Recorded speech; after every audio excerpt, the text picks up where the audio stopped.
Yanmar SS50.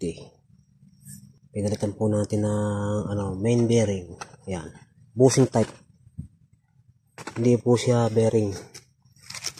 Palitan din po natin ng piston ring. Ito po.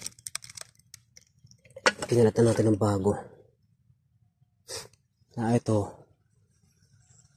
Pinag-grind po natin yan. Torno. Yan. Papalitan natin ng piston ring yan.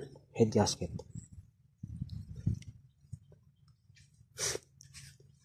Nasira po yung ganito niya.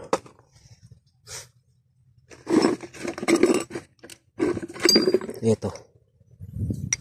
Pinalitan natin ng bago. Kung kasi nagkaroon na ng bewang. Kumapak ngayon. Ito. Ito. Pinapit na natin dito. Tsaka dun sa kabila. Yung sasalpak na lang natin.